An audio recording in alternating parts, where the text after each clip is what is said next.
The night was cold, the kind that seeped into your bones and made the world feel hollow. A faint mist curled along the empty streets, illuminated only by flickering streetlights that buzzed like tired sentinels. Somewhere in the distance, the low hum of a passing car broke the silence, but for the most part, the city slept. But he was awake. Rex moved through the shadows, his paws barely making a sound against the damp pavement. His powerful frame, once a symbol of discipline, precision, and unwavering loyalty, now carried the weight of uncertainty. His ribs, once thick with muscle, had begun to show under his dark coat. His amber eyes, once filled with confidence, now held a lingering wariness. This wasn't the life he knew. This wasn't the life he was meant for. Rex had once been a warrior, a protector, a force to be reckoned with. For years he had been at the side of Officer Tony Holloway, his handler, his partner, his whole world. Together, they had taken down drug lords, chased criminals through the back alleys of the city, and stopped threats before they could unfold. He had saved lives. He had taken down armed suspects. He had been unstoppable. Until that night. That one night when everything changed. The pursuit had been fast, reckless, dangerous. Sirens blared, tires screeched, and Rex had been right there, running full speed after a suspect who had just fired at an officer. The suspect had bolted through an old construction site, leaping over debris, his silhouette barely visible in the darkness. Rex had closed in on him, his powerful legs pushing him forward, adrenaline burning in his veins. He could hear Tony behind him, shouting commands, but Rex was focused. The target was just a few feet away. He was going to take him down. And then the explosion, a sudden burst of light, a deafening crash, and then pain-searing, unbearable pain. The old scaffolding had collapsed right as Rex lunged. Metal beams crashed down, concrete shattered, and his body was thrown against the wreckage like a rag doll. The world blurred. His ears rang. His body felt like it had been ripped apart. And the suspect? He got away. When Rex woke up, he was in a hospital for K-9 units, his hind leg bandaged, his body wrapped in medical tape. Tony was there, his face tight with worry, his hands resting gently on Rex's head. "You're gonna be okay, buddy," Tony had murmured. But there was something in his voice, something that Rex didn't understand at the time. A few weeks later, he did. Tony didn't come back. The department deemed Rex unfit for duty. His injuries had healed, but not completely. He was slower, weaker, and worse. He was different. He no longer lunged at training dummies with the same enthusiasm. Loud noises made him flinch. The scars on his leg weren't just physical, they ran deep, like ghosts of a battle he had lost. Tony, unable to keep a retired K-9, had no choice but to let him go.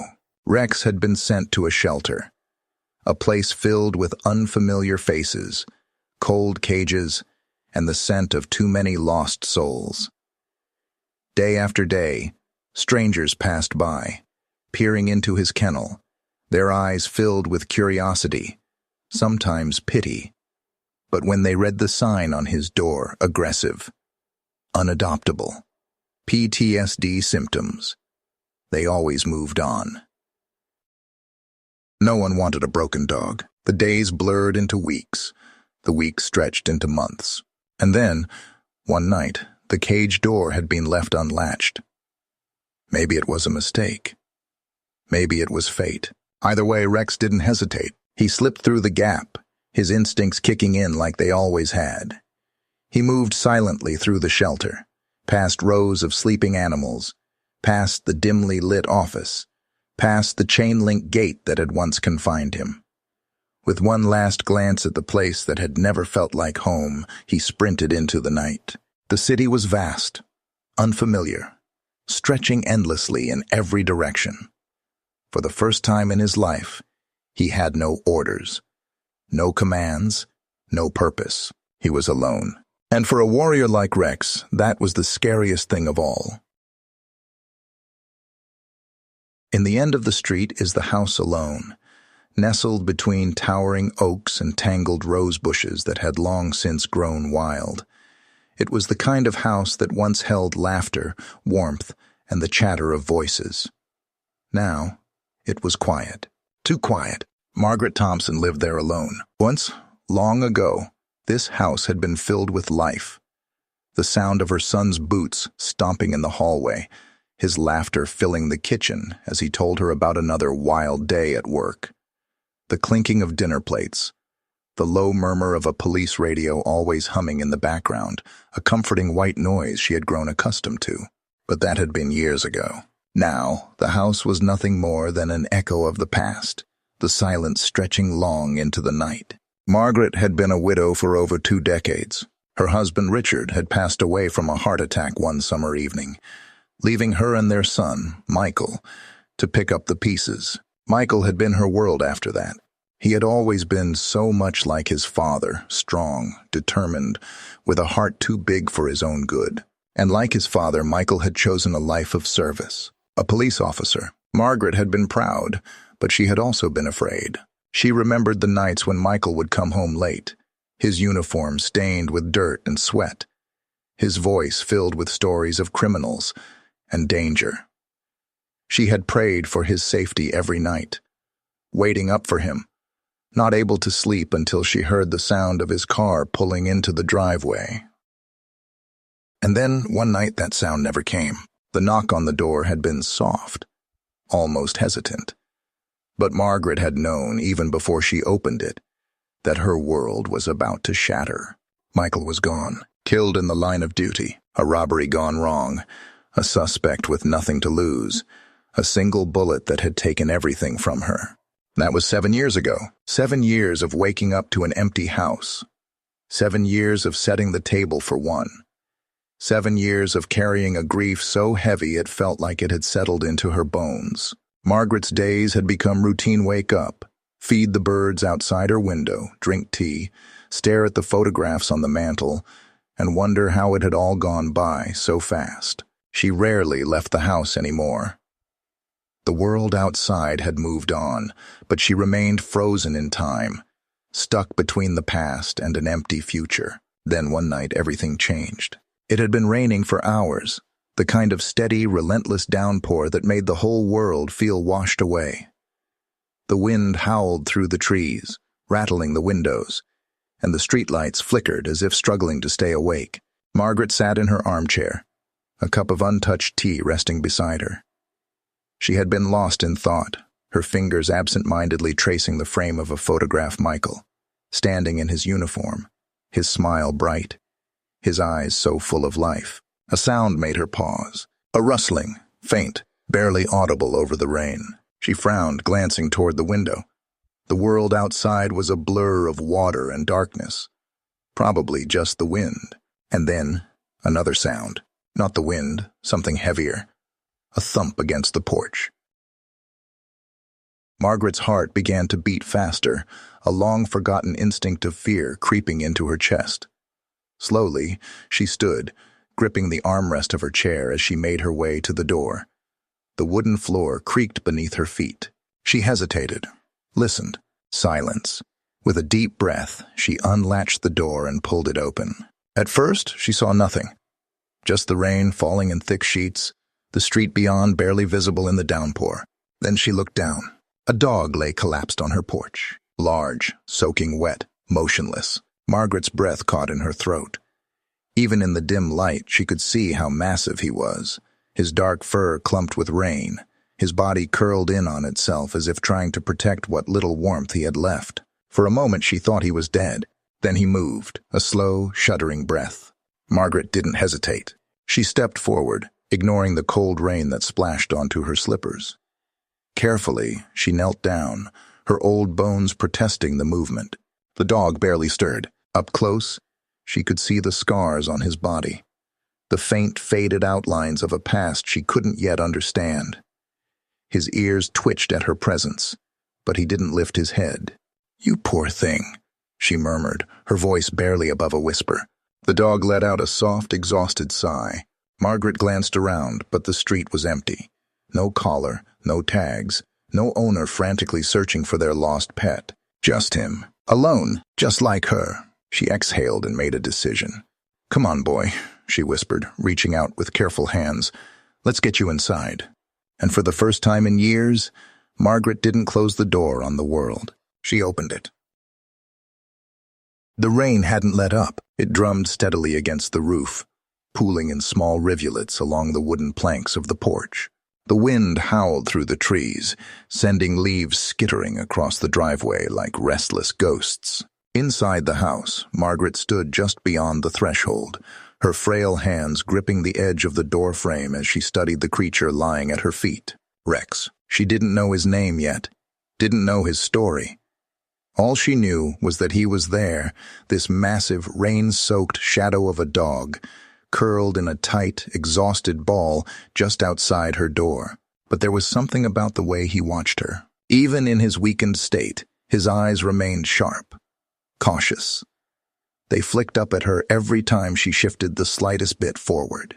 Margaret, despite her years of experience with people, had never quite learned how to read a dog. But she didn't need to be an expert to understand that he didn't trust her, and perhaps after everything she couldn't blame him. She took a careful step forward, her slippers pressing lightly against the damp wooden planks. Rex tensed immediately. His ears twitched, and a low, warning growl rumbled from deep within his chest. It wasn't loud, it wasn't aggressive, it was a simple message. "Don't come any closer." Margaret froze. She knew fear when she heard it. It wasn't anger fueling this dog. It was wariness. A deep, bone-deep instinct telling him that the world was cruel, that nothing came without a price, that trust was something that could be shattered faster than it could be earned. She could almost see the hesitation in his eyes, the way his body remained taut, ready to spring, ready to flee if she made the wrong move. So she did the only thing she could think to do. She stepped back, slowly, deliberately. Then without a word, she turned and disappeared into the house. Rex didn't move. His body remained stiff, his breathing shallow. His mind, trained for years to anticipate threats, waited for the moment she would return with something dangerous. But when the door creaked open again, Margaret didn't bring a leash. She didn't bring a cage. She brought food. A simple steaming plate of roasted chicken leftovers from the dinner she had barely touched that evening, and a bowl of water filled to the brim. She set them down just a few feet away from him, careful not to look him in the eyes, and then she stepped away. Not inside, not too far. Just enough to give him space, but not enough to abandon him. For a long moment, Rex didn't move. His instincts screamed at him to be cautious. The last time someone had given him food, they had done it through the cold steel bars of a shelter cage. The time before that, it had been his handler, commanding him to eat quickly before another long night of duty. No one had ever set something down and simply walked away. No strings attached, no orders, no commands, just choice. His muscles remained tight, his breath still uneasy.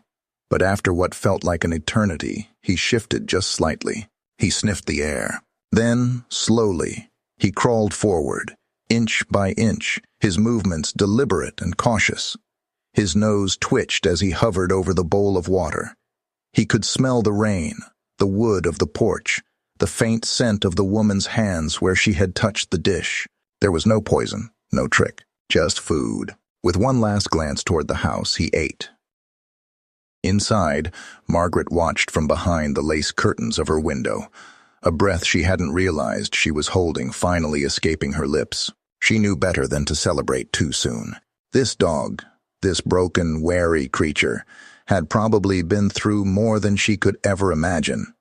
Trust wasn't something that could be bought with a single meal. It wasn't something that could be earned overnight. But she knew something else, too. He hadn't left. Even when he had eaten his fill, even when the water bowl was empty, Rex didn't disappear into the night. He curled back into himself, tucking his massive body beneath the overhang of the porch, his dark eyes still watching the door. Not ready to come in, not ready to trust, but not ready to leave either. Margaret let the curtains fall back into place, a small smile tugging at the corner of her lips. Maybe, just maybe, neither of them had to be alone anymore. The mornings were always the same. Margaret would wake before the sun, her joints stiff, her breath fogging slightly in the cool air as she shuffled toward the front door. She would open it carefully, quietly, just enough to peek outside, and every time, she would find him there. Rex. He never left. Not fully, at least. Some nights, she thought he might have wandered off. But by dawn, he was always back curled up against the side of her porch, his dark fur damp with dew, his sharp eyes watching. Always watching. She had stopped trying to coax him inside. Instead, she let him decide. Every morning, she placed a fresh bowl of water by the steps and a plate of whatever she had left from the night before: chicken, scrambled eggs, even the occasional strip of bacon. She never pushed the food toward him, never spoke, never tried to close the distance between them. She simply waited, and so did Rex. At first, he only came forward when she wasn't looking. She would set the food down, step back inside, and by the time she peeked through the window, the plate would be empty. But as the days stretched into weeks, something began to change. Rex no longer waited for her to disappear. He ate while she stood nearby, though his muscles remained tense, his body coiled like a spring, ready to bolt if she moved too quickly. Then one day, something small but monumental happened. Margaret stepped onto the porch as she always did, her hands clutching the bowl of food. This time, as she bent down to set it in its usual place, Rex didn't move away. He stayed rooted in place, watching her with those deep, unreadable eyes. Her heart pounded, but she forced herself to move slowly, careful not to startle him. She placed the food down. Then, without thinking, she spoke. "Good boy," she murmured. Rex didn't react, didn't growl, didn't run. He just watched her. And when she turned to step back inside, she heard it. A sound so faint, so unexpected that she almost missed it. A quiet huff. Not a growl, not a warning, just acknowledgement. That night, Margaret left the door open a little longer. Not enough to invite him in, not yet, but enough for him to see inside. Enough for him to know that if he ever wanted to, he could. Days passed. The space between them shrank little by little. He began lying closer to the door, his paws stretched out just past the threshold. Sometimes when Margaret sat in her rocking chair, she could hear the soft sound of his breathing just beyond the screen door. And then one evening he made his choice. The night air was cold, crisp with the promise of winter. Margaret sat in her usual chair by the fireplace, a ball of yarn in her lap, the rhythmic click of her knitting needles filling the quiet room. She had left the door open again, just slightly, just enough. She hadn't expected anything to be different, but then she heard it, the sound of paws on the wooden floor. Slowly, carefully, the heavy footsteps padded closer. The warmth of the fire flickered across the walls, casting long shadows as Rex stepped cautiously into the room. He moved like a ghost, silent, uncertain. His ears flicked forward, his nose twitching as he took in the unfamiliar scents. Margaret kept knitting, her fingers steady, her heart hammering. She didn't speak, didn't acknowledge him. She let him choose, and finally he did. With a heavy sigh, Rex lowered himself onto the rug near her feet. Margaret swallowed. She knew better than to reach for him, to break whatever fragile trust he had granted her in this moment. But then her hands moved on their own. Gently, ever so gently, she reached down and rested her palm on his head. For a single, breathless moment, Rex tensed, his muscles locked, his ears flicked back. Margaret held still, and then he didn't flinch. His body relaxed beneath her touch, his head lowering onto his paws. His eyes, for the first time since she had found him, closed. Margaret let out a breath she hadn't realized she was holding. For the first time in years, the house was no longer empty. She wasn't alone, and neither was he. The house was no longer silent. Margaret hadn't realized how heavy the quiet had been until it was lifted. It had pressed against her for years, an invisible weight that made the walls feel taller, the nights longer, the empty chairs at the dinner table unbearable. But now there were footsteps, heavy, deliberate paws padding against the wooden floor as Rex followed her from room to room, never straying too far. There was the sound of his tail thumping lazily against the rug whenever she spoke to him. There was the soft huff of his breath as he settled beside her armchair, always watching, always listening. And Margaret talked. At first, it was just little things, simple words, murmured in passing. "Did you sleep well, boy?" she would ask as she poured his water each morning. Or, "You're starting to look much healthier, you know that?" As she ran a hand gently over his dark fur, noticing how the hollows of his ribs had started to fill in again. Rex never responded, of course, but he listened, and somehow that was enough. Then slowly she began to tell him stories. She told him about Michael, her son, her pride, the reason she had spent years staring at photographs instead of facing the world. She told Rex about how, when Michael was a boy, he had always dreamed of being a hero. How he used to tie a bath towel around his shoulders and call himself a superhero, running through the house, rescuing stuffed animals from imaginary villains. She told him how Michael had followed in his father's footsteps, joining the police force because protecting people was in his blood. She told him about the night she lost him, and every time Rex listened, he would sit beside her, his massive frame pressed close, his sharp eyes locked onto hers with an intensity that made it feel like he understood. And maybe he did, because whenever her voice would break, whenever her hands trembled as they clutched a photograph a little too tightly, Rex would move. Without hesitation, without thought, he would rest his head on her lap, his weight warm and solid, grounding her back to the present. Margaret would let out a shaky breath, threading her fingers through the fur between his ears, feeling the steady rise and fall of his breath beneath her touch. And for the first time in years, the grief didn't feel unbearable. It was still there. It would always be there. But now, she didn't have to carry it alone. As the weeks passed, Margaret and Rex settled into a rhythm, one that felt like life again. They began taking walks together. It had started with small steps, just a few hesitant paces past the porch, down the cracked sidewalk in front of the house. At first, Rex had been cautious, ears twitching at every passing car, every shifting shadow. The world had not been kind to him, and it showed in the way he held himself, guarded, alert, ready to run if he needed to. But Margaret had been patient. She let him set the pace. She let him stop when he needed to, let him take in the world one step at a time. And little by little, Rex began to trust again. Their walks grew longer. Past the corner store where Margaret used to shop before she stopped leaving the house. Past the little park where Michael had once played as a boy. Past houses where children rode their bikes and dogs barked at the fences, where life existed outside the four walls she had confined herself to for so long. Neighbors started to notice. At first they gawked. Margaret, the reclusive old widow, walking a dog that looked like it belonged in a police canine unit. It was strange, unexpected, but soon it became normal. People started to wave. She started to wave back. Some days, the neighborhood kids would stop on the sidewalk, wide-eyed and fascinated by the enormous dog at Margaret's side. "Can we pet him?" they would ask, voices tinged with cautious excitement.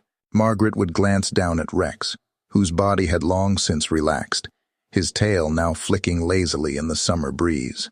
"Only if he lets you," she would say. And to her surprise, he always did. Rex would lower his head, allowing small hands to scratch behind his ears, to stroke his thick fur. His body, once stiff with tension, now leaned into the touch, as if soaking in a kind of kindness he had never known before. Margaret would watch him, something warm blooming in her chest. He was healing, and so was she. For the first time in years, she had something to look forward to. Not just the walks, not just the companionship, but life itself. And it had all started with a dog, a broken, wary, abandoned canine who had once had nowhere to go. Now they had each other, and for Margaret that was more than enough. The night was eerily still. Margaret sat in her worn-out armchair, the rhythmic clicking of her knitting needles filling the silence. The fire in the hearth had dimmed to a warm glow, casting flickering shadows along the walls. Rex lay beside her, his body stretched out across the rug, his deep, steady breathing the only sound that kept her company. Outside, the wind had died down, The usual creaks of the house settling had faded into nothingness. Even the cicadas that usually sang into the night were strangely absent. Something felt off. Margaret couldn't explain it. Not in words, at least. But it was a feeling she had learned not to ignore. Then she heard it. A sound. Faint, almost imperceptible. A soft scrape against the porch. Margaret's fingers froze, the strand of yarn slipping from her grasp. For a moment, she thought she had imagined it. Maybe it was just the wind, a tree branch brushing against the railing. Then came another sound, a thud. Not loud, not forceful, but deliberate. Rex's body went rigid, his ears pricked forward, his head snapping toward the door in an instant. The lazy comfort of his evening rest was gone. In its place was something primal, something trained, something deadly. Margaret barely had time to breathe before Rex moved. Silent as a shadow, he pushed himself up to his full height, muscles tense beneath his thick coat. His nostrils flared as he sniffed the air. His sharp eyes locked onto the door. Margaret swallowed hard, forcing her hands to stay steady as she reached for her cane. She rose slowly, moving toward the small table where she kept her old security monitor. Her fingers trembled as she pressed the screen to life. The grainy black and white feed flickered for a moment before focusing on the front porch. And there he was. A man, dressed in dark clothing, his face hidden beneath a pulled-up hood. He wasn't standing in plain view. He was lurking, hovering just outside the porch light's reach, where the shadows swallowed his presence. Margaret's breath caught in her throat. Her mind raced. A lost traveler? A door-to-door salesman? A harmless passerby? No one came to her house at this hour. No one stood in the dark like that unless they were waiting for something. Or someone. Margaret's grip on her cane tightened. Then the man moved. A slow, measured step closer to the door. Another. He reached out toward the handle. A growl split through the air like a razor. Not just any growl. It was deep, dangerous. A low, guttural warning that froze the intruder in place. Rex. His body was pressed low to the ground, his hackles raised, teeth bared. His eyes burned with something primal, a fire that had been reignited, a skill he had never truly forgotten. Margaret had seen that look before. The hunter's gaze. The stranger yanked his hand back as if burned, his hooded head snapping toward the sound. Rex didn't move, didn't blink, didn't breathe. He waited. Margaret's pulse pounded in her ears as she gripped the edge of the table, her mind caught between fear and adrenaline. The man hesitated, and then, with a sharp pivot, he turned and disappeared into the darkness. Margaret didn't dare look away from the monitor, watching as the shadow of the intruder melted into the trees, swallowed whole by the night. She let out a shaky breath, her hands trembling as she turned to Rex. His stance had not relaxed. His growl had faded, but his body remained taut, his eyes still locked on the door. Margaret slowly knelt beside him, resting a hand on his thick fur. "You saw him too, didn't you?" she whispered. Rex didn't respond, but he understood. And for the first time in a long, long time, Margaret didn't feel afraid, because she wasn't alone. The world slowed to a razor-thin edge. Margaret barely had time to process what was happening before she saw the intruder move. Through the security monitor's grainy screen, she watched as the hooded man hesitated for only a breath, then reached for the door handle again. Click! The sound sent a bolt of ice down her spine. He was trying to break in. Margaret's breath caught in her throat. A single, paralyzing thought rang through her mind. I'm not fast enough to stop him. But she didn't have to be, because Rex was already moving. The moment the lock rattled, something inside him snapped into place. A long dormant instinct, a pulse of training so deeply ingrained that his body reacted before his mind even had time to catch up. He lunged. With the force of a bullet, Rex launched himself forward, his powerful muscles coiling and releasing in a single fluid motion. His claws scraped against the wooden floor as he barreled toward the door. Margaret barely had time to stumble back before... Bam! The door burst open before the intruder could finish picking the lock. And Rex was there, a streak of blackened muscle, fangs flashing in the dim porch light. The man barely had time to register what was happening before Rex collided with him like a freight train. The impact was brutal, The intruder was yanked backward, his body slamming into the porch railing with a sickening crack. A strangled yelp escaped his lips as he flailed, trying to scramble away. But it was too late. Rex was on him. With precise, practiced efficiency, Rex shifted his weight, his front paws landing squarely on the man's chest.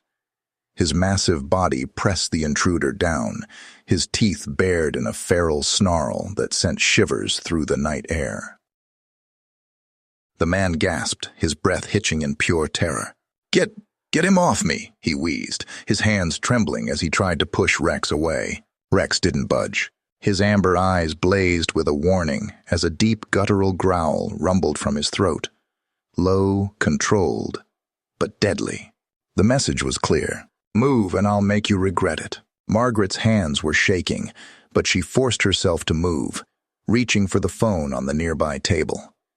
Her fingers fumbled over the buttons before she finally managed to press the emergency number. Her voice came out steadier than she expected. "This is Margaret Thompson. There's a man on my property. My dog has him pinned. Send the police, now." The operator barely had time to respond before Margaret dropped the phone and turned back to the scene unfolding on her porch. The intruder had stopped struggling. He knew better now.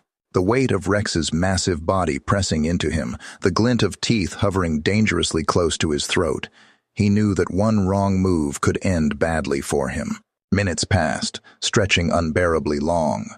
The only sound was the sharp, shallow breathing of the man beneath Rex and the low, steady growl of the dog above him. Then, from a distance, sirens. Flashing red and blue lights split the darkness, bouncing off the rain-slicked pavement as patrol cars screeched to a halt outside the house. Margaret exhaled a breath she hadn't realized she'd been holding. Doors flew open. Boots pounded against the ground. "Freeze! Hands where we can see them!" Several officers stormed the porch, their weapons drawn, their eyes darting between the pinned man and the massive K9 holding him captive. One officer, tall, broad-shouldered, his uniform crisp, took a cautious step forward. "Ma'am, you okay?" "Ma'am, you okay?" Margaret nodded, pressing a trembling hand to her chest. I'm fine, thanks to him." She gestured toward Rex, who still hadn't moved. The officer took another step forward, eyes flicking to the intruder. "You move?" he asked flatly. The man, still pinned under hundreds of pounds of muscle and fury, shook his head frantically. No, sir." "Good call," the officer muttered. Then he did something surprising. He crouched slowly, carefully, and met Rex's eyes. A pause. Then, "Good boy," the officer said softly. Rex's ears flicked forward slightly, as if recognizing the respect in the man's voice. And just like that, the growl faded. With practiced precision, Rex stepped back, keeping his body low, his gaze never leaving the intruder as the officers moved in. Handcuffs snapped into place. The man was yanked to his feet, his hood falling back to reveal a face contorted with fear and defeat. Margaret exhaled. The danger was over. But as she looked at Rex, standing tall, eyes still sharp, posture still alert, she realized something. He wasn't just a lost, abandoned K9 anymore. He was a protector hers. The flashing red and blue lights painted streaks of color across Margaret's front porch, their glow reflecting in the rain-slicked wood. Officers moved with sharp efficiency, voices crisp and urgent as they secured the intruder in the back of a patrol car. The suspect sat hunched in the seat, his wrists locked in steel cuffs, his face twisted into a scowl. Margaret stood near the doorway, clutching her robe tightly around herself. She could still hear the echoes of Rex's growl reverberating in her chest, could still feel the weight of the moment pressing down on her. She had faced fear before, but this was different. This time she had won. One of the officers, a stocky man with a firm stance, approached her, his expression unreadable. His badge glinted in the dim porch light. "Ma'am," he said, voice steady, "we ran his prints." Margaret's heart skipped. The officer glanced toward the squad car where the suspect sat, his head lowered, his fists clenched. Then he looked back at Margaret with something like hesitation in his eyes. And then he said it. "His name is Darren Cole." Margaret's breath hitched. It was a name she hadn't heard in 7 years. Her fingers tightened around the fabric of her robe, her knees suddenly weak. She knew that name too well. "He was involved in a case," she murmured, her voice barely above a whisper. The officer nodded grimly. "More than involved. He was one of the primary suspects in the robbery gone wrong that killed your son." Margaret's blood ran cold. The world tilted slightly, as if her house, her porch, the entire earth beneath her feet had shifted. She remembered.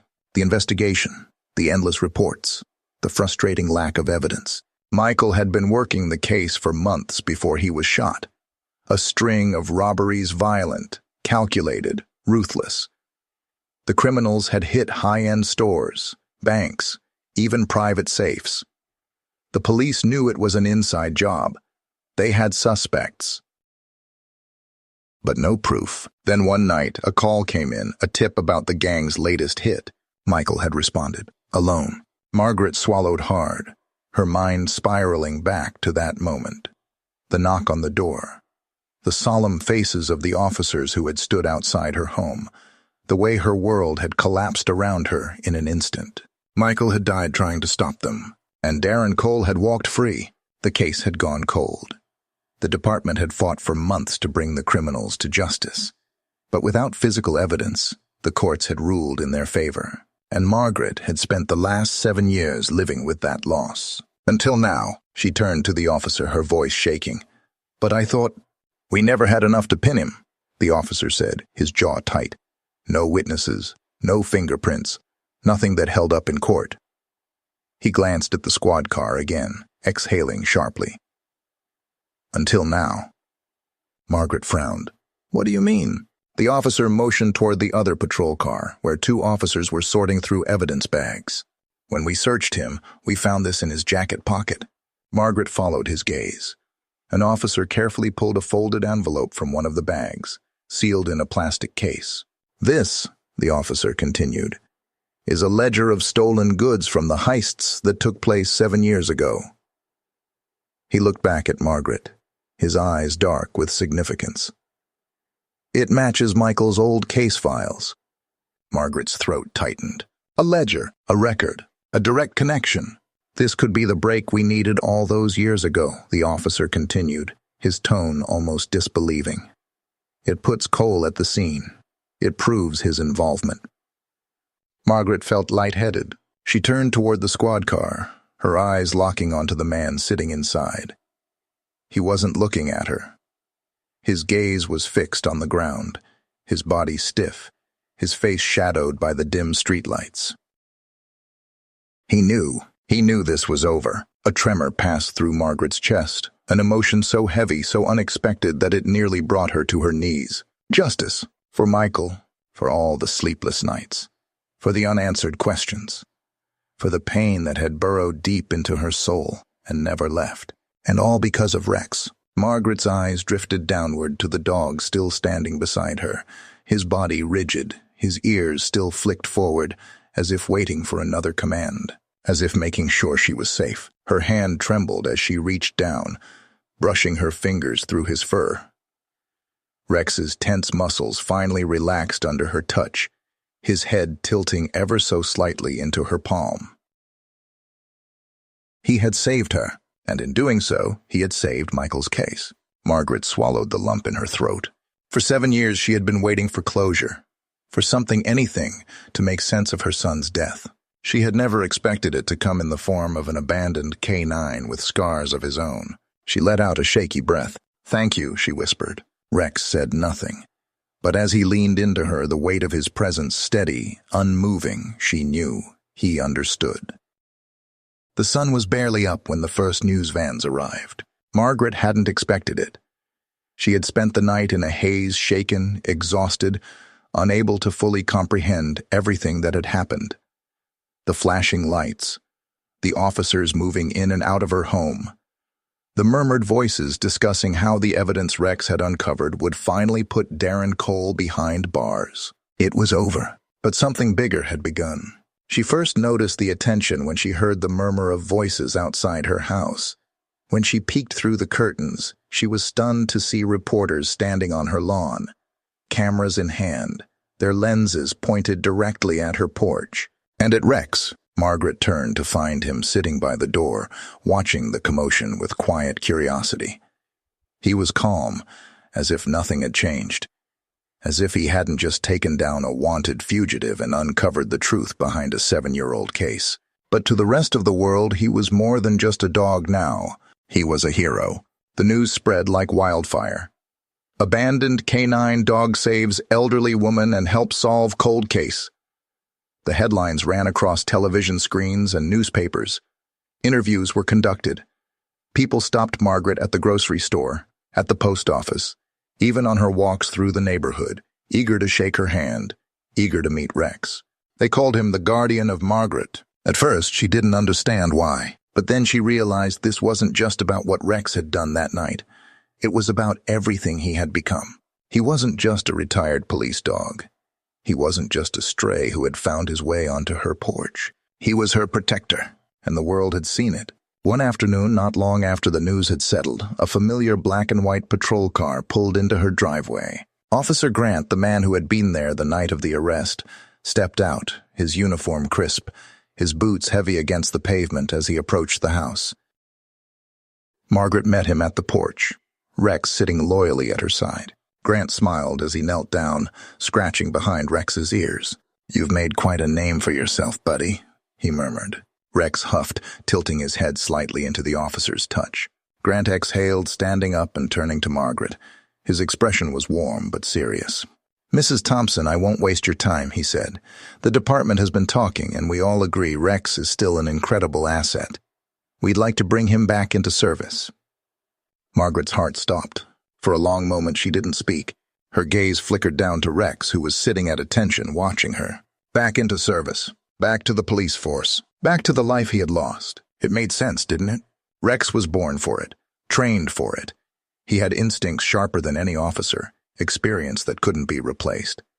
He had taken down criminals, saved lives, just as he was meant to do. And yet, Margaret's throat tightened. She thought back to the nights he had spent on her porch, too afraid to come inside. The way he had slowly learned to trust again. The way he rested his head on her lap when she spoke about Michael, as if he could feel her grief. She thought about the silence that had filled her home for years before him, and she realized she wasn't ready to let him go. But this wasn't her choice to make. Margaret lowered herself carefully onto the steps, looking into Rex's sharp amber eyes. "Well, boy," she whispered, her voice steady but thick with emotion. "Is that what you want?" The wind stirred through the trees. Rex tilted his head, his ears flicking at the sound of her voice. Then, in a move that was so simple, so final, he did the one thing that answered everything. He leaned into her, pressed his head against her arm, sighing softly, his body relaxing completely against her side. Margaret let out a breath she hadn't realized she'd been holding. Rex had made his choice. She turned back to Grant, her hand resting on the dog's thick fur. "I appreciate the offer, officer," she said, voice firm but gentle, "but I think he's already home." Grant smiled. He nodded once, a gesture of respect, not just for Margaret but for Rex. "Yeah," he murmured, glancing down at the dog. "I think so too." With that, he extended a hand. Margaret shook it, feeling the finality of the moment settle deep in her chest. Grant gave Rex one last pat before stepping off the porch. "Take care of her, buddy," he said. Rex gave a quiet huff as if to say, "I already do." Margaret watched as the patrol car pulled away, disappearing down the road. The world outside was loud. There were still reporters, still neighbors eager to meet the hero dog.